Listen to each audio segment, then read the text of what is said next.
Un río en la profecía, el Éufrates se está secando, y lo que hay debajo puede cambiarlo todo. El tiempo se acaba. En menos de 2 décadas, uno de los ríos más emblemáticos de la historia de la humanidad, el Éufrates, podría secarse por completo. Este río, que alguna vez fue un poderoso símbolo de vida y poder mencionado repetidamente en la Biblia, ahora se tambalea al borde de una aterradora transformación. Pero los descubrimientos recientes de los arqueólogos están sacudiendo los cimientos de lo que creíamos saber, revelando verdades ocultas y planteando profundas preguntas sobre el destino de la humanidad. ¿Qué encontraron exactamente estos arqueólogos debajo del lecho del río? ¿Por qué esta antigua fuente de vida se ha convertido ahora en una fuente de miedo? ¿Y estas señales siniestras apuntan al fin de los días? En este episodio, lo llevaremos al corazón de este misterio en desarrollo. Pulsa el botón de aprobación, deja un comentario a continuación y no olvides compartirlo con alguien que necesite saber la verdad. Profundicemos. El Éufrates hoy, un río en peligro. Naciones modernas como Turquía, Siria, Irak y Arabia Saudita se encuentran todas dentro de la cuenca del poderoso río Éufrates. Cada primavera y principios de verano, la nieve derretida de las tierras altas orientales de Turquía desciende hacia el caudal del río, proporcionando casi el 90% de su escorrentía total. Estas escarpadas tierras altas, ubicadas en el sureste de Turquía, han sido durante mucho tiempo el lugar de origen de inundaciones estacionales que dan vida a las tierras circundantes. Pero ahora algo ha cambiado. Este ciclo que alguna vez fue confiable se está rompiendo. Debido a la intensificación del cambio climático, el Éufrates se encuentra bajo una grave amenaza. Solo en el noreste de Siria, las temperaturas promedio han aumentado 1 grado durante el último siglo, mientras que las precipitaciones han disminuido drásticamente, alrededor de 18 milímetros cada mes. Como si eso no fuera suficiente, la actividad humana no ha hecho más que empeorar los daños. Las represas excesivas, el uso incontrolado del agua y el abandono ambiental están acelerando el declive del río. El Éufrates, cuna de civilizaciones antiguas, pronto podría convertirse en una cicatriz sin vida en todo el territorio, obligando a comunidades enteras a abandonar los hogares de sus antepasados. Esta crisis no se limita al Éufrates. En Venecia, Italia, los niveles del agua han caído tan drásticamente que las góndolas ya no pueden navegar por los emblemáticos canales de la ciudad. En Francia han transcurrido 30 días sin que llueva una gota. Y en todo Medio Oriente, el alguna vez exuberante creciente fértil se está convirtiendo en un desierto, dejando a los lugareños y a los científicos atónitos por la velocidad de la transformación. Advertencias bíblicas, una sequía anunciada. Mucho antes de que los científicos modernos comenzaran a dar la alarma, la Biblia ya había emitido escalofriantes advertencias sobre la sequía y el juicio divino. En el libro de Jeremías, Dios habla de un tiempo de desesperación, cuando los cielos retienen la lluvia y el sufrimiento se extiende por toda la tierra. Jeremías 14, 2. El pueblo de Judá hizo duelo por sus muertos. Los habitantes de las ciudades de Judá se debilitaban cada vez más y yacían en tierra. Los habitantes de Jerusalén clamaban al Señor en busca de ayuda. Jeremías 14, 3. Los líderes del pueblo enviaron sirvientes a buscar agua. Los sirvientes fueron a los depósitos de agua pero no encontraron agua. Regresaron con tinajas vacías. Estaban avergonzados y avergonzados. Se cubrieron la cabeza avergonzados. El capítulo comienza con una proclamación solemne. El juicio de Dios había caído sobre Jerusalén. Una sequía prolongada había convertido la vida en sufrimiento. Los nobles, una vez seguros de sus privilegios, quedaron reducidos a la impotencia. Las cosechas fracasaron y los animales vagaron en vano por los campos, buscando agua que ya no fluía. Jeremías 14, 4, 6 pinta un panorama sombrío. El suelo estaba agrietado. Los agricultores no podían sembrar. Los animales salvajes abandonaron a sus crías.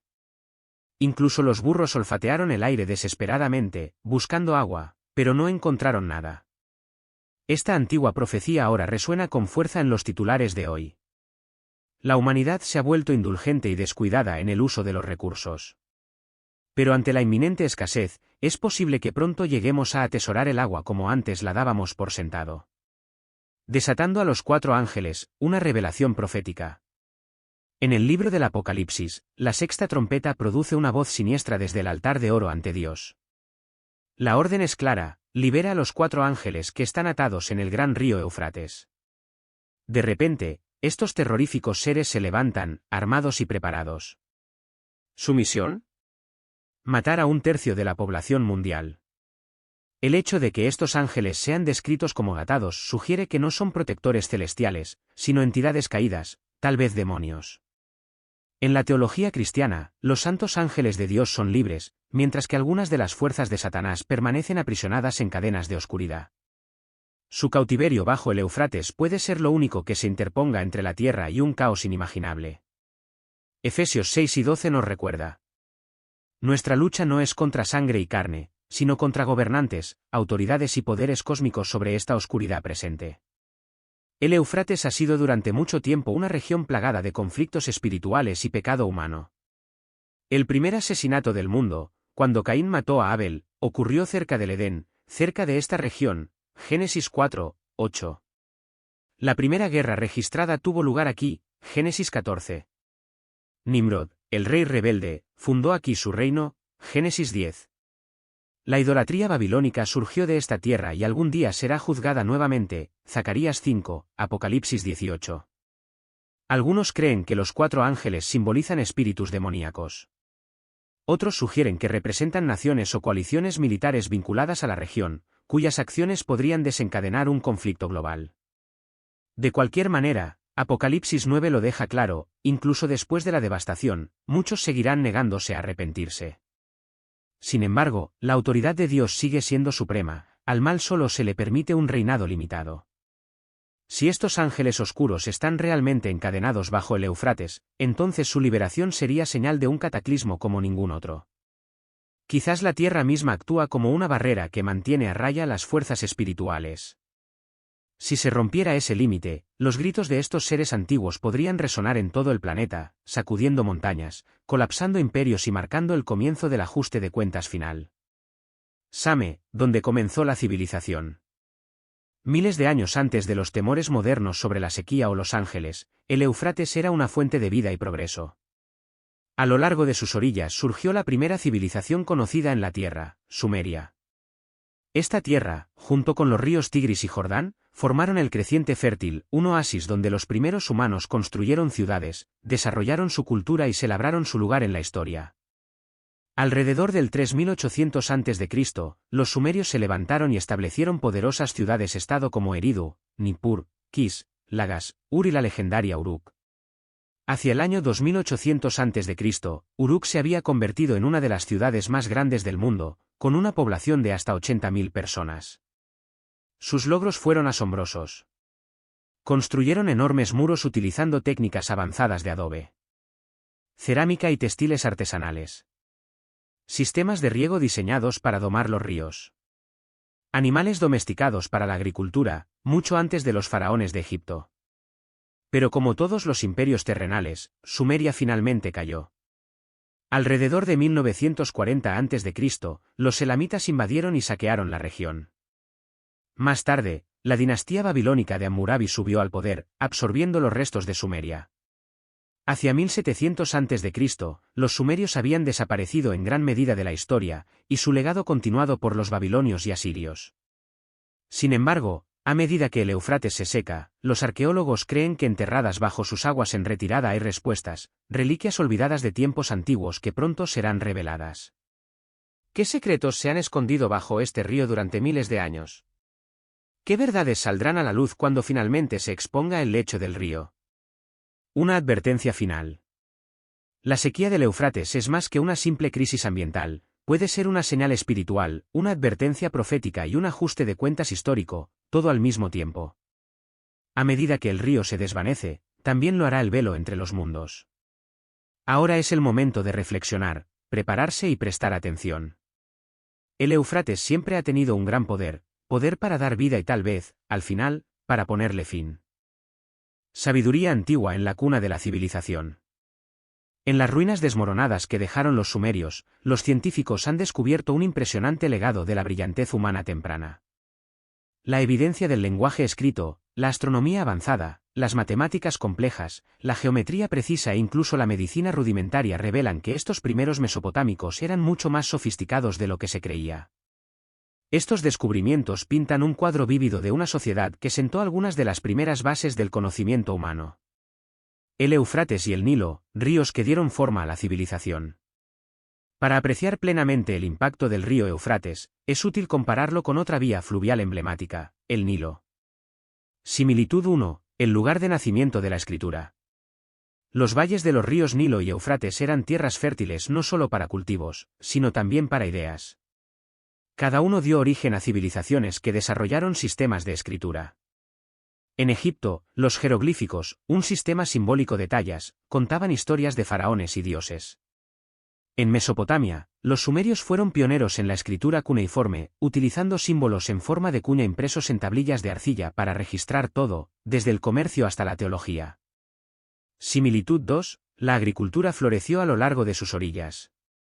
El regalo de estos ríos fue un suelo fértil. En Egipto, las inundaciones anuales del Nilo alimentaron cultivos como la cebada y los cereales. De manera similar, el Éufrates permitió el crecimiento de la cebada y el trigo, lo que ayudó a alimentar a las poblaciones de las primeras ciudades mesopotámicas. Similitud 3, visiones compartidas del cosmos. Ambas culturas miraron al cielo en busca de respuestas. Creían que el universo comenzó con una separación divina del cielo y la tierra, una perspectiva cosmológica que moldeó su comprensión de la vida, la creación y los dioses. Similitud 4, grandes monumentos a lo divino y a los muertos. Para honrar a sus dioses y a los difuntos, ambas sociedades erigieron estructuras monumentales. Egipto regaló al mundo las impresionantes pirámides y la misteriosa esfinge. Los mesopotámicos construyeron imponentes zigurats, templos escalonados que se cree que conectan la tierra con los cielos. Similitud 5, dioses entretejidos en la vida diaria. En ambas civilizaciones, la religión lo impregnaba todo. Los egipcios veneraban a miles de deidades que guiaban el viaje eterno del alma. En la creencia sumeria, seres divinos como An, dios del cielo, Enlil, viento y tormenta, Enki, agua y sabiduría, Ninursak, fertilidad y tierra, y Utu, sol y justicia, desempeñaban papeles centrales tanto en el culto como en los asuntos cotidianos. Preservar el Éufrates, un legado que vale la pena proteger. La civilización humana tiene una inmensa deuda con ríos como el Tigris y el Éufrates. Estas vías fluviales han sustentado la vida, la cultura y el comercio durante miles de años.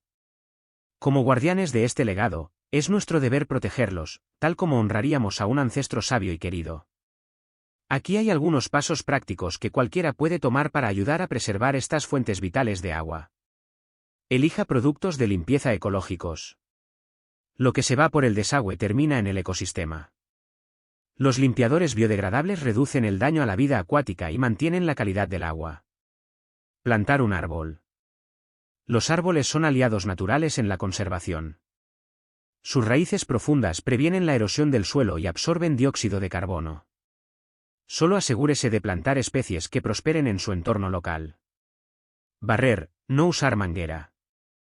Si bien el agua es una herramienta de limpieza eficaz, lavar con manguera las entradas de vehículos y las aceras desperdicia recursos valiosos. Con el barrido se consigue limpieza sin desperdicio. Voluntario para una limpieza. Involúcrate en la conservación local. La limpieza de arroyos y los esfuerzos de restauración de humedales son excelentes maneras de retribuir y crear conciencia.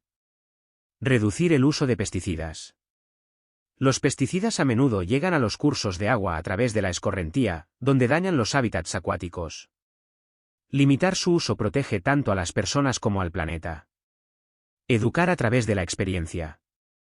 Lleve a alguien a dar un paseo junto a un río o a través de una reserva natural. Los encuentros de primera mano con la belleza natural a menudo provocan una apreciación duradera. Reparar grifos que gotean.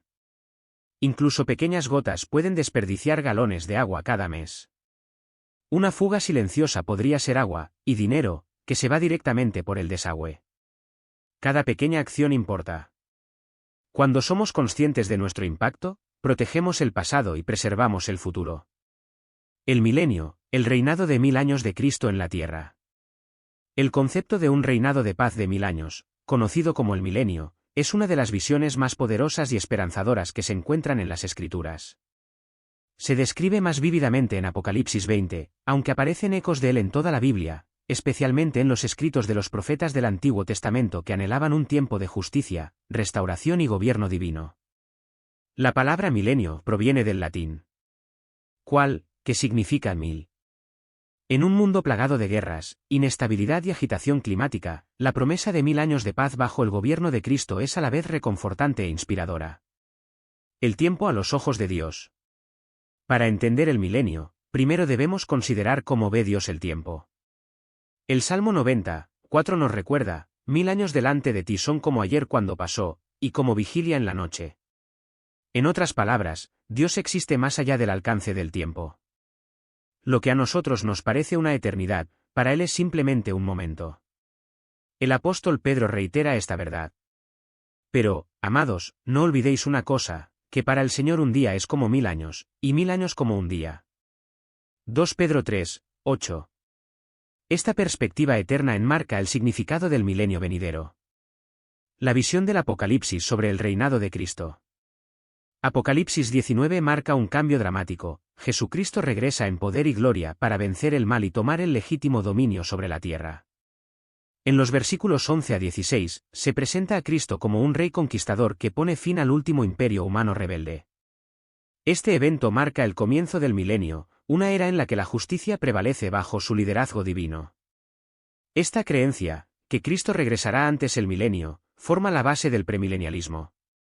Satanás atado, comienza una nueva era. Uno de los primeros actos fundamentales después del regreso de Cristo es atar a Satanás. Entonces yo, Juan, vi a un ángel que descendía del cielo, teniendo en su mano la llave del abismo y una gran cadena. Echó mano al dragón, la serpiente antigua, que es el diablo y Satanás, y lo ató por 1000 años. Lo arrojó al abismo, para que no engañara más a las naciones hasta que se cumplieran los 1000 años. Apocalipsis 20:1 o 3. Este profundo acto señala una nueva era de paz y verdad, libre de la influencia del engañador. El reinado de los santos. Juan continúa su visión. Y vi tronos, y se sentaron sobre ellos, y les fue encomendado el juicio. Describe a los fieles, aquellos que se negaron a adorar a la bestia o a recibir su marca, muchos de los cuales fueron martirizados, que ahora son honrados y reinan junto a Cristo. Este es el cumplimiento de visiones proféticas como: forjarán sus espadas en rejas de arado. No alzará espada nación contra nación, ni aprenderán más la guerra. Cada uno se sentará debajo de su vid y debajo de su higuera, y nadie los espantará. Miqueas 4:1-4. El apóstol Pedro también habló de este tiempo de paz venidero. Por tanto, arrepentíos y convertíos, para que vengan de la presencia del Señor tiempos de refrigerio, y Él envíe a Jesucristo, a quien es necesario que el cielo reciba hasta los tiempos de la restauración de todas las cosas. Hechos 3:19-21. ¿Qué sigue al milenio? Después de los 1000 años, el Apocalipsis introduce otro momento crucial. Pero los demás muertos no volvieron a vivir hasta que se cumplieron 1000 años.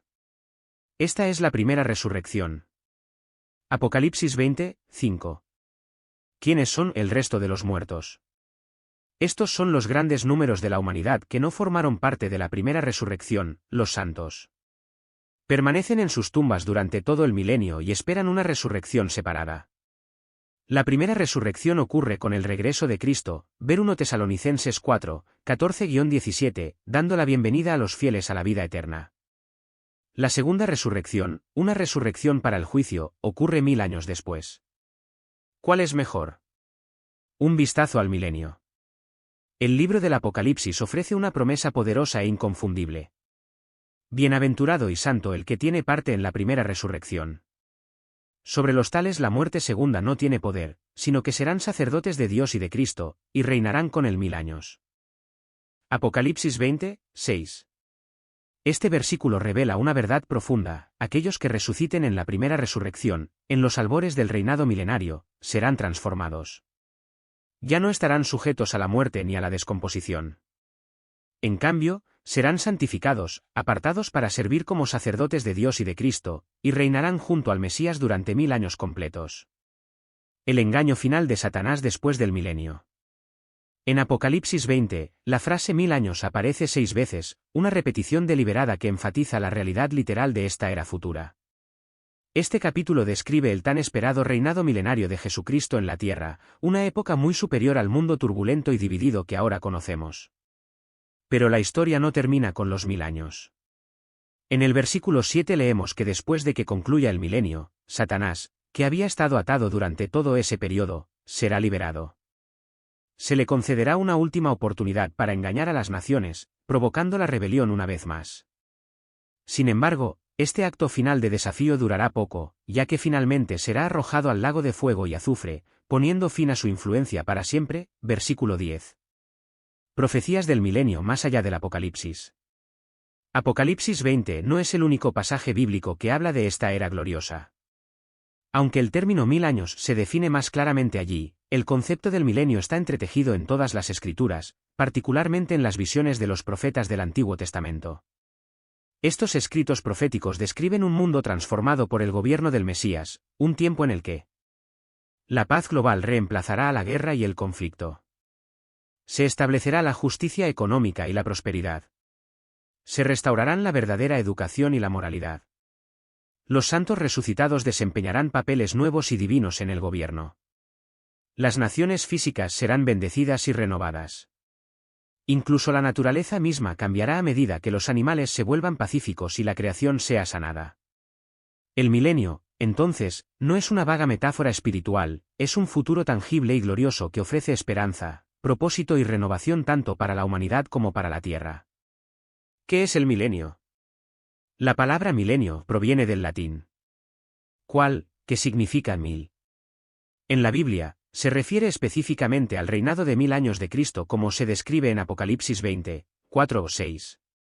Si bien el concepto puede parecer sencillo, su interpretación ha sido uno de los temas más debatidos en la teología cristiana. Hay 3 puntos de vista principales sobre la naturaleza del milenio. 1. Amilenialismo. Esta interpretación considera que el milenio es simbólico. No espera un reino literal en la tierra, sino que ve el reinado de Cristo como una realidad espiritual manifestada a través de la Iglesia. Esta visión ha dominado el pensamiento cristiano desde el siglo V. 2. Postmilenialismo. Esta visión enseña que el mundo mejorará gradualmente, volviéndose más justo y cristianizado, lo que en última instancia conducirá a una era dorada de paz, el milenio. Solo después de este periodo Cristo regresará. 3. Premilenialismo. Esta creencia sostiene que Jesús regresará físicamente a la tierra antes de que comience el milenio y establecerá un reino literal de 1000 años, reinando sobre todas las naciones en justicia y gloria. La Iglesia primitiva y el reino literal.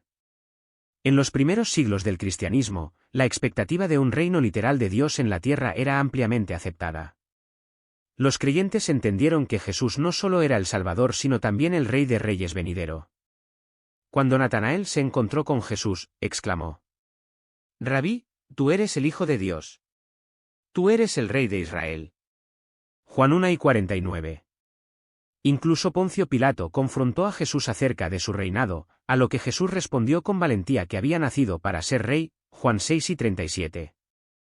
La Iglesia primitiva proclamó audazmente que Jesús no solo había resucitado, sino que estaba destinado a gobernar las naciones. Hechos 17:7. En el siglo II, líderes de la Iglesia como Justino Mártir reforzaron esta creencia.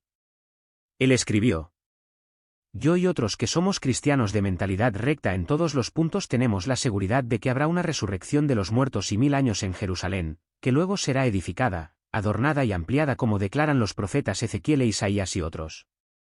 Diálogo con Trifón, capítulo 80. Sin embargo, a principios del siglo V, esta creencia comenzó a decaer. El influyente teólogo Agustín de Hipona, que inicialmente se inclinó hacia el premilenialismo, adoptó más tarde un enfoque alegórico. En su obra emblemática La ciudad de Dios, redefinió el reino de Cristo como una realidad espiritual presente, afirmando: Por tanto, la Iglesia, ya ahora, es el reino de Cristo y el reino de los cielos. Por tanto, también ahora sus santos reinan con él. La ciudad de Dios, 20:9. Esto marcó un cambio importante, de esperar un reino terrenal futuro a abrazar un reinado espiritual simbólico. Para agravar este cambio hubo una creciente aversión cultural a cualquier cosa percibida como judía, lo que llevó a un rechazo gradual de la enseñanza apostólica de que Jesús regresaría como un rey literal. Lucas 1:32. Con el tiempo, la corriente principal del cristianismo llegó a ver a la Iglesia como el nuevo Israel y al reinado de Cristo como algo espiritual y presente, en lugar de físico y futuro. El reino venidero, lo que realmente revelan las Escrituras. ¿Qué dice realmente la Biblia sobre el regreso de Cristo y su reinado en la tierra? El libro de Daniel ofrece una profecía panorámica. Al interpretar el sueño del rey Nabucodonosor, Daniel describe el ascenso y la caída de 4 imperios: Babilonia, Medo-Persia, Grecia y Roma. Pero la visión no termina con estos reinos. Se extiende hasta los últimos días, Daniel 2 y 28, abarcando eventos futuros que conducen al fin de los tiempos, Daniel 8, 17, 19, 11, 35, 40, 12, 4, 9. Daniel 2 y 44 ofrece la máxima promesa. Y en los días de estos reyes, el Dios del cielo levantará un reino que nunca será destruido, desmenuzará y consumirá a todos estos reinos, y él permanecerá para siempre. Este reino divino reemplazará los sistemas defectuosos y destructivos de gobierno humano con el gobierno justo de Dios. Incluso los discípulos de Jesús estaban muy conscientes de este reino futuro. Le preguntaron: ¿cuándo serán estas cosas, y qué señal habrá de tu venida y del fin del mundo? Mateo 24, 3. En respuesta, Jesús describió señales específicas que precederían a su regreso, asegurándoles que su segunda venida sería inequívoca y gloriosa. Entonces aparecerá en el cielo la señal del Hijo del Hombre, y entonces todas las tribus de la tierra harán duelo, y verán al Hijo del Hombre viniendo sobre las nubes del cielo con poder y gran gloria. Mateo 12 y 30. El milenio no es un mito ni una alegoría. Es una promesa, una era futura en la que Cristo gobernará, los santos reinarán y la tierra finalmente conocerá la paz, la justicia y la verdad. Para los creyentes, es una visión de esperanza, una razón para mirar más allá de la agitación actual y esperar ansiosamente el regreso del Rey.